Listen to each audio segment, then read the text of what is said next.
Morning friends. आज की class में हम लोग पढ़ने जा रहे हैं क्लास 12 की 100 नंबर बुक में क्लोज सेक्शन में ए पिंच ऑफ स्टफ। इससे पहले भी हम लोग इस कहानी के कुछ वीडियोस देख चुके हैं, तो आइए हम लोग जानते हैं कि अब तक इस कहानी में क्या क्या घटनाएं घटित हुई। ये कहानी मनोहर मानगोलकर द्वारा लिखित है और इस कहानी में अब तक हम लोगों ने जाना है कि मनोहर मानगोलकर के नाना मामा जी, मैटरनल अंकल मामा जी हैं, नानू काका, जो मिनिस्टर से मिलने के लिए दिल्ली आते हैं। और नानू काका एक ऐसे कैरेक्टर हैं जो अपनी आवंडर पूर्ण बातों से किसी को भी अपनी बात मनवाने पे मजबूर कर देते हैं। और जो राइटर हैं उनके भांजे मनोहर मानगोलकर, वो अंडर प्रोबेशनरी एक ऑफिसर होते हैं, क्लर्क ही एक तरह से शायद क्लर्क होते हैं। तो ये उनसे कहते हैं, नानू काका अपने भांजे के जरिए किसी मिनिस्टर से मिलना चाहते हैं, लेकिन ये उनके बस के बाद की बात होती है जो राइटर उनको बता चुके होते हैं। तो इसके बाद नानू काका खुद से षड्यंत्र रचते हैं, खुद से योजनाएं बनाते हैं ताकि वो किसी मिनिस्टर से मिल सके। एक बार की बात है, एक दोपहर राइटर मनोहर मानगोलकर अपने मामा जी को लेकर करके डी ब्लॉक जाते हैं या आर ब्लॉक जाते हैं। वहां जाने के बाद नानू काका मिनिस्टर से मिलना चाहते हैं, लेकिन उनको कई 2 घंटे तक इधर उधर धक्के खाने के बाद 3 दिन के बाद का अपॉइंटमेंट मिलता है। रुष्ट होकर नानू काका अपनी कार में बैठकर अपनी मराठी लैंग्वेज में गालियां देते हुए जा रहे होते हैं। तभी एक येलो चमचमाती सी कार उनको ओवरटेक करती है, वो भी हॉर्न बजाते हुए। चिड़े हुए नानू काका अपने भांजे से कुछ बोलते हैं, तो उनके भांजे ने बताया उन्हें कि ये जो कार गई उस पर बैठा व्यक्ति जो थे वो सोहन रतिराम के बेटे रतिराम हैं, जो कि उनका मित्र है, उनके कलीग हैं, साथ ऑफिस में काम करते हैं। यह बात जानते ही नानू काका के मन में एक प्लान बनती है। वो घर जाते हैं, ओके, अपने भांजे को प्रिपेयर करते हैं और पुनः लौट आते हैं सोहन रतिराम के ऑफिस में उनसे मिलने के, जबकि उसी ऑफिस से वो 3 दिन बाद की अपॉइंटमेंट लेके गए होते हैं सर। तो जाने की आगे क्या होता है। आगे होता ये है कि उस ऑफिस में आकर के वो बताते हैं उनके पीए को कि वो बस ऐसे ही कैजुअल मीटिंग के लिए आए हैं और वो एक जमींदार हैं, जमींदारों की मीटिंग होनी थी, वहाँ बहुत भीड़ भाड़ थी, तो बस कैजुअल मीटिंग के लिए आए और ज़्यादा कुछ नहीं। ओके, तो पैराग्राफ नंबर 38 से हमें शुरू करनी है, लेकिन 37 से थोड़ा रिविजन करते हुए चलते हैं। नानू काका sort of terrified of, and I could see that he was only really making an impression on secretary who was just being polite. नानू काका क्या करते हैं कि सेक्रेटरी जो कि सोहन रतिराम के सेक्रेटरी होते हैं, उन पर इंप्रेशन बनाते हैं। वो बहुत पोलाइट होता है सेक्रेटरी उस समय। And playing it said, I will have to see whether Lalaji free, the secretary said. नानू काका जब बोलते हैं कि वो जमींदारों की मीटिंग में आए थे, वो भी एक जमींदार हैं और जमींदार के वोट को लेकर के बात करनी है थोड़ा सोहन रतिराम जी से, तो सेक्रेटरी बोलते हैं कि I will have to see, मुझे देखना पड़ेगा whether Lalaji is free or not, कि लालाजी अभी इस समय फ्री भी हैं या नहीं। The secretary said, secretary बोलता है ऐसा, he seldom see visitors without a previous appointment. Secretary यह भी बताता है नानू काका को कि वो प्रीवियस अपॉइंटमेंट के बिना, पहले के अपॉइंटमेंट के बिना शायद ही किसी विजिटर से मिलते। Lalaji must have been free because from the adjusting room we could hear the unheralded gurgle of hookah. यहाँ पर नानू काका सोचते हैं, क्या सोचते हैं? एक्चुअली में उस रूम में सेक्रेटरी के जब वो लोग दोनों यानी कि मामा भांजे जब सोहनलाल रतिराम से मिलने जाते हैं तो सेक्रेटरी उन्हें एक एसी वाले रूम में बैठाता है।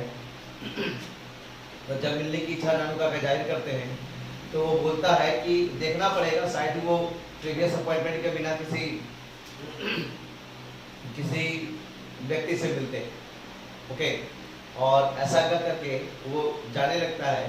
तो नानू काका सोचते हैं कि लाला जी मस्ट हैव बीन फ्री, कि लाला जी जो है, लाला जी कौन, लाला जी सोहनलाल रतिराम जिससे मिलने हो गए, उन्होंने ऐसा सोचा कि लाला जी जरूर से फ्री होंगे, because from the adjusting room, क्योंकि साथ सटे हुए कमरे, अब साथ सटे हुए कमरे मतलब एक ही दीवार के इस तरफ नानू काका कमरे में बैठे थे और दूसरी तरफ के कमरे, दीवार के दूसरी तरफ के कमरे थे। Okay, we could just hear the unheard gurgle of हुक्का, हम लोग हुक्का की गड़गड़ाहट की आवाज सुन सकते हैं। हुक्का समझ में आता है, पहले के जमाने के लोग हुक्का पीते थे, अभी भी कुछ जगहों पर हुक्का का चलन है। तो हुक्का जब कोई पीता है तो हुक्का से गड़गड़ाहट की आवाज आती है। ठीक है, तो नाना जी नानू काका जिस रूम में बैठे थे वहां पर उनको हुक्के की गड़गड़ाहट की आवाज सुनाई देती है, जिससे यह अनुमान लगाते हैं कि बगल वाले कमरे में सोहनलाल रतिराम फ्री होकर के बैठे और इत्मीनान से हुक्का पी रहे। And then we could hear the haughty secretary talking to him, यहाँ पर हॉटी का मतलब घमंडी होता है, और कहते हैं कि उसके बाद नानू काका सुनते हैं हॉटी सेक्रेटरी जो घमंडी सेक्रेटरी था उसके बात करने की आवाज, टॉकिंग टू हिम, किन के लिए उपयोग हुआ है, सोहनलाल रतिराम के लिए। ओके, कि थोड़ी देर के बाद सोहनलाल रतिराम की आवाज और उस सेक्रेटरी की आवाज बगल के कमरे से बात करती हुई सुनाई देती है। तो नानू काका सोचते हैं कि अच्छा लाला जी जो है अभी इस समय फ्री है और इसी कारण से वो बैठ के हुक्का पी रहे हैं और अभी सेक्रेटरी की भी आवाज उनकी सुनाई दी। तो ऐसा सुनते ही जो नानू काका हैं अपने मन में एक चाल चलते, मतलब एक षड्यंत्र बनाते हैं, एक योजना बनाते हैं। क्या योजना बनाते हैं, अचानक से वो बोलते हैं व्हाट डे इट टुडे, नानू काका आस्क्ड मी, नानू काका ने मुझसे किसके लिए कहा जा रहा है, राइटर के लिए बोला जा रहा है, मनोहर मानगोलकर के लिए। नानू काका राइटर से कहते हैं व्हाट डे इट टुडे, आज दिन कौन सा है, आई थॉट, मैंने सोचा, मैं ये बोल रहे राइटर अपने लिए मैं, कि मैंने सोचा, he was speaking in an unusual loud voice, कि वह क्यों अचानक से अनयूजुअल लाउड वॉइस में बोलने लगे, अचानक से इतनी तेज आवाज में क्यों बोलने लगे, जबकि अभी तक तो हम लोग धीरे धीरे एक बात कर रहे थे, अचानक से इतनी तेज आवाज में क्यों पूछने लगे कि आज कौन सा दिन है। Okay, Tuesday I told him, उन्होंने कहा कि मैंने उनको बताया, भांजे ने अपने मामा जी नानू काका को बताया, आई टोल्ड हिम, मैंने उनको बताया, इन्होंने कहा कि आज ट्यूसडे है। ओके, ओहो वनली ट्यूसडे, ओह आज सब ट्यूसडे ही है, अभी ट्यूसडे ही हुआ है। And to think that on Sunday I was in Beirut, सोचो तो जरा कि संडे को तो मैं बेरूत में था। ओके, अमेजिंग इजंट इट, ये आश्चर्य की बात नहीं है क्या, I swelled hard, amazing, I agree. देखिए इसका मतलब क्या हो रहा है, यहाँ पर क्या बोला जा रहा है कि नानू काका अपनी बातों को अब सोहनलाल रतिराम, जिसे दादाजी भी कहा गया, पुस्तक सुनाना चाहते हैं, एडजस्टिंग रूम में है, तो ये ऊंची आवाज में बोलकर अपनी आवाज को उस रूम तक सुनाना चाहते हैं जिस रूम में सोहनलाल रतिराम दादाजी बैठे। और क्या करते हैं, जैसा आज कौन सा दिन है, अचानक ऊंची आवाज में बोलते हैं ताकि उस रूम तक इनकी आवाज जाए और सोहनलाल रतिराम उनको सुन पाए। बोलता है कौन सा दिन है, राइटर बोलता है तो ट्यूसडे है, ठीक है, लेकिन उनको ये बात असर लगती है कि अचानक से दिन तो पूछे हुई इतनी आवाज में, इतनी लाउड वॉइस में, तो वो कहते हैं कि कितनी असर की बात है ना, कि अभी मैं संडे को मैं बेरूत में था, देखो ट्यूसडे को मैं इंडिया में यहाँ पर हूँ। अमेजिंग इजंट इट, क्या मैजिक की बात नहीं है।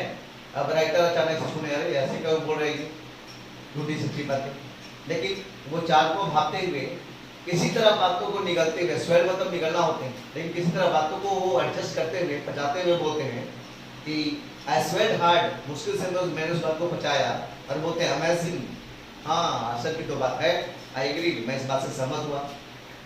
And if I had listened to Hazrat, I had still be abroad।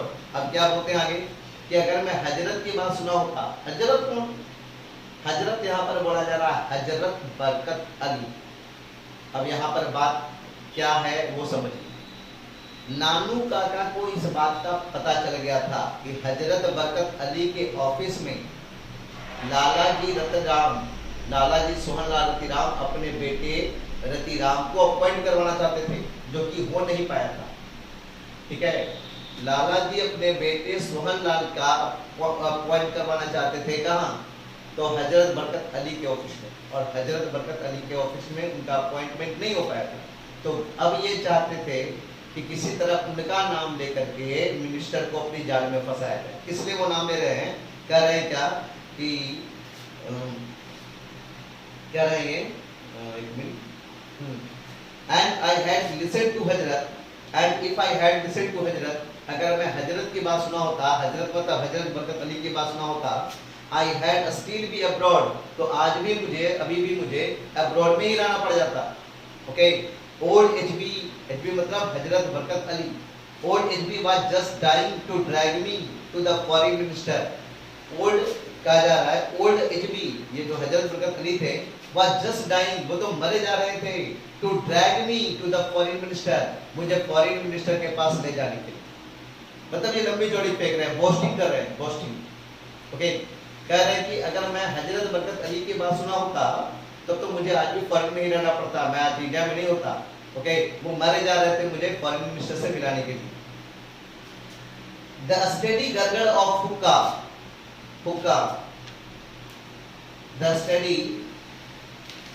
the steady gurgle of hookah in the next room had suddenly stopped. अचानक से बगल के कमरे से हुक्के की जो आवाज आ रही थी, गरगल की, गड़गड़ाहट की, अचानक से रुके।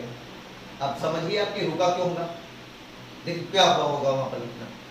बगल के कमरे में बैठे हजरत बरकत अली का नाम सुने होंगे, बगल के कमरे में बैठे जो सोहनलाल रतिराम थे, वो हजरत बरकत अली का नाम सुने, अचानक से उनके कान खड़े हो गए। अरे ये तो वही हजरत बरकत अली है जहाँ पर हम अपने बच्चे का अपॉइंटमेंट करवाना चाहते थे, जो नहीं हो पाया। और ये वहां से जो दूसरे कमरे पे बैठे हैं वो हजरत बरकत अली का नाम ले रहे हैं। बात क्या है?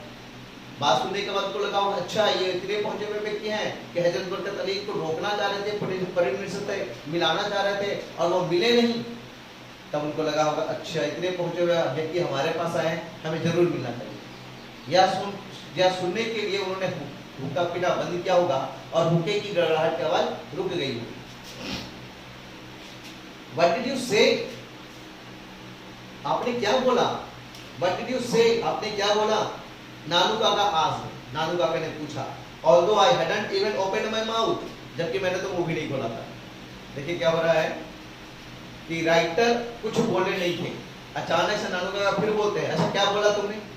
अब बताइए, अगर आपसे कोई पूछे अचानक से क्या बोला तुमने, जबकि अगला कुछ बोला ही नहीं, तो जो आप जिससे आपने बोला वो थोड़ा सरप्राइज तो हो जाएगा ना कि भाई मैंने कुछ बोला नहीं और आप बता रहे हो कि क्या बोला तुमने। वास्तव में नानू काका यहाँ पर एक गेम खेल रहे हैं और कह रहे हैं क्या, व्हाट डिड यू से, क्या कहा तुमने? नानू काका आस्क्ड, नानू काका ने पूछा, although I hadn't even open my mouth, जबकि मैंने तो मुंह भी नहीं खोला था। What didn't I stayed back, Nanu काका खुद ब खुद क्वेश्चन पूछवा रहे हैं। Why didn't I stayed back? क्यों मैं नहीं वहां रुका? You know how it was with HB, जानते हो ना कैसा है मेरा संबंध या कैसा हूँ मैं HB के साथ। HB that means Hazrat Barkat Ali. The last time when he was in Geneva, पिछली बात की बात याद है आपको? Okay, when he was in Geneva, कि जब वो जेनेवा में थे, कौन? हजरत बरकत अली जब जेनेवा में थे, got me involved in the cotton talk, तो कैसे उसने मुझे चापलूसी भरी बातों में फंसा दिया था।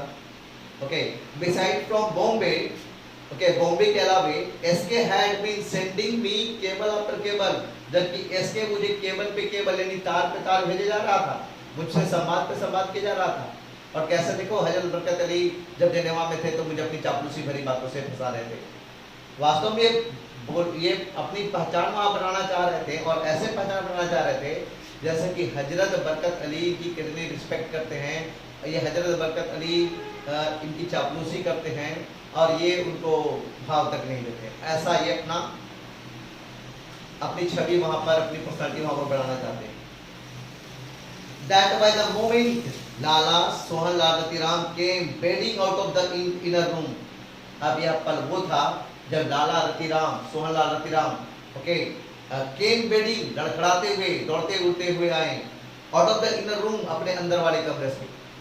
लाला सोहनलाल दूसरे रूम में जब सुने कि भाई इतने ऊंचे हुए शख्स हमारे आप पहुंचे हैं, जिनसे हमारा काम, मतलब मैं जिनके लिए, जिनके ऑफिस में अपना काम नहीं करवा पा रहा हूँ, और वो उतने बड़े शख्स को ये कोई भाव नहीं देते, वो उतने बड़े शख्स इनकी चापलूसी करते, इतने बड़े व्यक्ति हमारे पास पहुंचे हैं, इतनी ग्रेट पर्सनालिटी के व्यक्ति पहुंचे हैं, और मैं यहाँ बैठा हूँ। इतना समझते ही वो दौड़े भागे वहां से, ओके, अपने इनर रूम से। With the secretary at his heel, वो भागे तो उनके साथ सेक्रेटरी भी भागा, सेक्रेटरी के साथ वो भागे। एट हिज हील मतलब हील पे ही भागे, मतलब नंगे पांव के एक तरह से भागे, ओके। अब समझिए घटना कैसी घटी। अभी तक जिस नानू काका को ऑफिस दर ऑफिस दौड़ाया जा रहा था, और 3 दिन बाद का अपॉइंटमेंट मिला था, ओके, सोहनलाल रतिराम से मिलने के लिए, अब नानू काका ने कुछ ऐसा गेम खेला कि हजरत बरकत अली नंगे पांव दौड़ा आ रहा है उनसे मिलने के लिए, ठीक है। आगे, and from then on everything was a smooth routine, और उसके बाद सब कुछ बिल्कुल स्मूथ हो गया, okay. the settling qualities of the season's politics campaigning as soon as the introduction was over। सबसे पहले आए तो इंट्रोडक्शन हुई, भाई कौन है, क्या है, नहीं है, थोड़ा इंट्रोडक्शन हुआ। उसके बाद जो छुपी हुई बातें थी, जो लाला, जो सोहनलाल रतिराम के मन में थी छिपी हुई बातें, वो बातें फिर आने लगी, okay. The secretary was sent bustling off to order coffee and sweets and pan, sweets, meats and pan। क्या कहा जा रहा है कि द सेक्रेटरी वाज सेंट ब्लस्टलिंग, मतलब जल्दी से यहाँ पर होगा, सेक्रेटरी को आज जल्दी से भेजा गया, किस लिए? टू ऑर्डर कॉफी लाने के लिए, और एंड स्वीट मीट एक तरह की मिठाई है, मिठाई लाने के लिए, एंड पान, और पान लाने के लिए। जो सेक्रेटरी लाला जी सोहनलाल रतिराम को, जो सेक्रेटरी अभी तक भाव खा रहा था, उसको दौड़ाया गया, भगाया गया कि जाओ जल्दी से पान लेके आओ, स्वीट्स लेके आओ, और कॉफी लेकर आओ उनके लिए, ओके। नाम हम लोग आते हैं पैराग्राफ नंबर 47 में। They spread gargling about zamindars and voters. They spread मतलब उनकी बहस हो रही थी, अभी एक तरह से चर्चा हो रही थी, okay. Gradually about zamindars and votes, जमींदार और वोट्स की चर्चा हो रही थी कि भाई आप जमींदार है, जमींदार इस बार वोट किसको देने वाले हैं, किनके तरफ वोट पड़ सकती है, ये सब बातें हो रही थी। वेदर और मौसम वगैरह की बात हो रही थी कि भाई यहाँ का मौसम ऐसा है, बताइए आपकी तरफ का मौसम कैसा है। नॉर्मली जो बातें होती है उस तरह की बातें हो रही थी। For a few minutes before coming to brass tacks, okay, यहाँ पर for a few minutes before coming to brass tacks मतलब होते हैं हिडन मैटर्स, कि सोहनलाल रतिराम के मन में जो हिडन मैटर था उसको लाने से पहले वो कुछ चापलूसी भरी बातें इधर उधर कर रहे थे। जब ये बातें हो गई तो अब सोहनलाल रतिराम उनकी चापलूसी करना शुरू करते हैं, मेन बात करना शुरू करते हैं, कहते हैं आई हर्ड यू नो हजरत बरकत अली, मैंने भी सुना कि आप हजरत बरकत अली को जानते हैं। वेल, वो भी अच्छी तरह से। सोहनलाल सेड विद द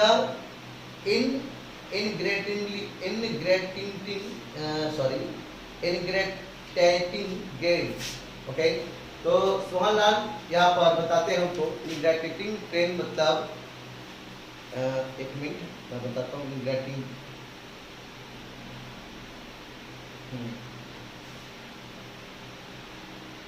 हाँ, इनग्रेटिंग मतलब होते हैं फ्लैटरिंग, ओके। फ्लैटरिंग मतलब चापलूसी करते हुए, ओके। तो बात हुई यहाँ पर कि Sohanlal said with an ingratiatingly grin, ये बात सोहनलाल चापलूसी करते हुए बोलते हैं, ओके, कि सुना है मैंने कि आप हजरत बरकत अली को जानते हैं, वो भी अच्छी तरह से जानते हैं। तो यहाँ पर नानू काका अपनी गेम खेल रहे हैं। नानू काका बोलते हैं ओ OLHB, अच्छा आप OLHB की बात कर रहे हैं, how did you know? I know HB, आपको कैसे पता चला कि मैं एचडी को जानता हूँ, यानी हजरत बरकत अली को जानता हूँ? यानी नानू काका खुद अभी ऊंची ऊंची बोलकर ये बात सुनाए और अभी खुद बोल रहे हैं कि अच्छा आपको कैसे पता चला कि मैं हजरत बरकत अली को जानता हूँ? Actually we were at a school together, जानते हैं हम लोग स्कूल में साथ में पढ़े, ऐसा बोले कि हम लोग तो स्कूल में साथ ही पढ़े। Always regarded me as sort of elder brother, और वो हजरत बरकत अली मुझे एक बड़े भाई के रूप में रिगार्ड करते हैं, बड़े भाई के रूप में आदर देते हैं। rather touching rarely even today, और आज भी हम लोग टच में हैं। Okay, he seldom takes a big decision without consulting me, शायद ही कोई बड़ा डिसीजन बिना मेरे से राय मशवरे के वो लेते हैं। When the PM offered him the embassy, जब प्राइम मिनिस्टर ने एम्बेसी उनको ऑफर की थी, okay, who do you know had made up HB's mind for him, तो पता है कि मेड अप one's mind मतलब होता है पक्का इरादा करना। तो जानते हैं किसने उनको इरादा करवाया, किसने उनको बताया, किसने उनको मनवाया, ओके, इस बात के लिए? तो यहाँ पर सोहनलाल रतिराम बोलते हैं यू, आपने मनवाया होगा। ओके, तो ये बोलते हैं नानू काका, दैट्स राइट मी, हाँ सही बोला आपने, मैंने ही तो बोला था। गुड ऑर्डर भी, अच्छी बात है ऑर्डर भी। हाँ हाँ हाँ हाँ, अब यहाँ पर हंसने की आवाज आती है। ओके, लाभ सोहनलाल, क्या सुनते ही सोहनलाल क्या करता है? कुटिल मुस्कान मुस्काता है, हाँ हाँ करता है। नाउ स्वयं ऑल हिज पान स्कैन्ड टीथ, जब सोहनलाल हंसता है तो उसके पान से सड़े हुए दांत, काले पड़ चुके दांत दिखते हैं, अपने पान से सड़े हुए दांतों को दिखाते हुए हंसता है। In that case, it is lucky day that you have come to my humble house. कहते तब तो ये मेरे लिए बहुत भाग्यशाली दिन है कि आप जैसे शख्सियत हमारे घर पे आए। और बोलते हैं Sohanlal Ratiram, very lucky because my son he is in the business ministry here. बहुत लकी दिन है ये मेरे लिए क्योंकि मेरा बेटा जो कि बैलेंस मिनिस्ट्री में है यहाँ।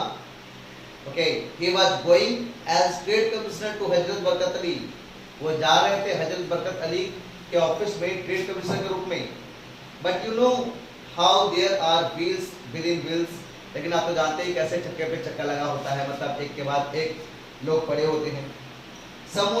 someone seems to have poisoned that ambassador's mind, किसी ने लगता है कि एम्बेसडर्स के माइंड में, हजरत बरकत अली जो कि एम्बेसडर्स थे उनके माइंड में लगता है किसी ने मेरे बेटे के खिलाफ जहर बोल दिया। ओके, उनके दिमाग में जहर बोल दिया। अबाउट माय सन, मेरे बेटे के बारे में। About some transactions concerning actual property, means रिक्त जायदाद, कोई रिक्त जायदाद को लेकर के कोई लगता है कि मेरे बेटे के खिलाफ उनके कान भर दिए।